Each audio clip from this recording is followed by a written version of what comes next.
两只马尔济斯犬正在发动六亲不认的攻击，谁能想到小小的身躯竟有如此的爆发力？它的嘴下没有半分仁慈，即便是饲养它的主人也不能幸免于难。它咬住手部就不断输出，淋漓的鲜血见证了它的劣根性，薄情寡义变成了它的代名词。被自己亲手养大的狗咬成这样，可想而知女主人早已心如死灰。这恶劣的情况真是又给江逊出了一道难题。一切故事的发生还要从这对马尔济斯身上说起。卡比瓦今年5岁，而恩比今年2岁，这对兄弟可不是省油的灯。面对摄影组，他们嘴里就没有半刻停息，即便夫妻俩紧紧拽住，但那架势也都快把房顶掀开了。虽然他们小时候比较听话，但随着长大攻击性却越来越强，家里经常被他们搞得屎尿横飞。很难想象两个小家伙怎么会有这么多的问题。恩比会随处在家里标记一处地点，甚至还会在新婚卧室来一次现场直播。此情此景，感觉主人马上就要裂开了。他们会肆无忌惮地在家里随意排便，别人新婚都是甜甜蜜蜜，但这对倒霉鸳鸯却只能在清理污秽。这是什么地狱开局啊！每次丈夫给卡比瓦换衣服都是一种煎熬，他只有戴上手套才敢靠近他。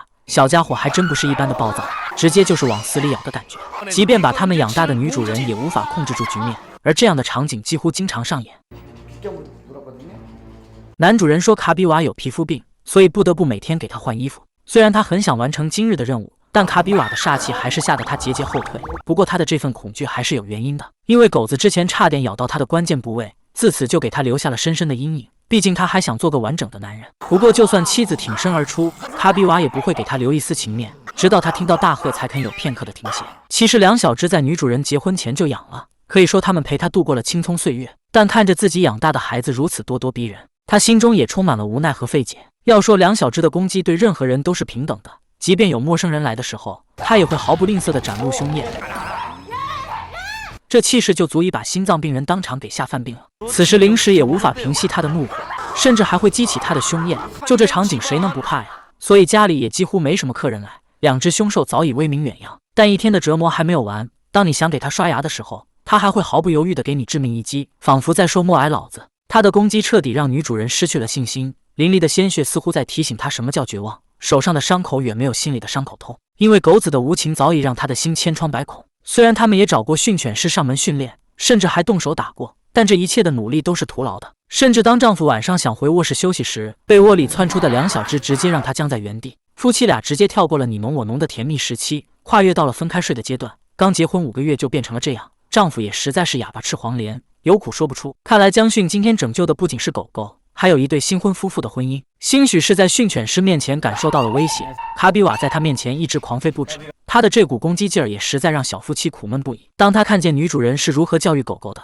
他发现在训犬方面他还真是一窍不通，一味的妥协是不行的，难怪他们会变成这样。其实江逊觉得攻击性强的狗狗很可惜，他们在变成这样之前已经给出很多信号，但这些情感的表达却完全被忽视了，直到他们开始用牙齿攻击才让主人猛然惊醒。所以要想让他们的攻击性慢慢消失，只有让他们感觉到主人一直在保护他们才行。先让狗狗放松下来，然后才能谈及教育它的问题。当江逊看见2天未换的排尿垫时，他并没有斥责小夫妻，他说其实狗狗是比较喜欢在干净地方排便的，所以首先要做的就是把这个地方清理一下。既然主人把这个地方安排成为狗狗的排便地点，那他们在这周围做标记也在清理之中了。老大哥马上带着小夫妻来了场大扫除，他认真地完成了房间的打扫，即使是边边角角他也不会轻易放过。他告诉男主人，其实干净的地方更有利于狗狗排便，崭新的地方对他们有着很强的吸引力。之后江逊想带他们出去排完便再回来，结果女主人竟说两小只从没在外面排便过，这显然是不正常的，健康的狗狗应该是在室外进行排便的。训犬师说可以把绳子放得松些，这样会让狗狗四处闻一闻味道，有助于放松心情。对他来说，绳子不用拽得很紧，它也会自然回到主人的身边。如果它缠着主人想要抱抱的时候，主人要按兵不动不给回应才好。其实狗狗在外面四处闻味道，是在获取周围环境信息。此时放松下来的它也标记了一处地点，这算是个不错的开端了。男主人说他们一般会告诉狗狗不要叫，甚至会给零食让它们平息下来，但这是不对的，因为此时给零食会让它误以为大声乱叫是正确的行为，而且如果此时拉紧牵引绳的话，也会让他们认为主人生气了，那他们就会把门外有声音和主人生气联系起来。他让女主人先走到门旁边来，此时的狗狗也变得紧张起来。一般主人会在取快递时来到门口，如果门铃响时，主人要告诉狗狗没事的，家里什么事都不会发生，然后语气温柔地对他们说等着，接着把零食扔给他们。当你平心静气喂他们零食时，狗狗也会感知到的。其实一般主人说等一下，下面肯定会接着说不要动，或者开始责骂狗狗，这种烦躁的心情肯定是训不好狗狗的。如果能以温柔的语气让他们等一下，再把零食喂给它们，这样狗狗就会把开门和开心联系起来了。比如之前男主人很害怕开门看见狗狗大叫的场景，所以现在他可以每次开门后先喂它们零食，这样可以给它们留下足够的好印象，房间里的氛围自然会变得轻松下来，狗狗也会逐渐放下戒备，不再大叫，让它们觉得开心是对治大叫的好方法。其实所有的狗狗并不想要昂贵的玩具和食物，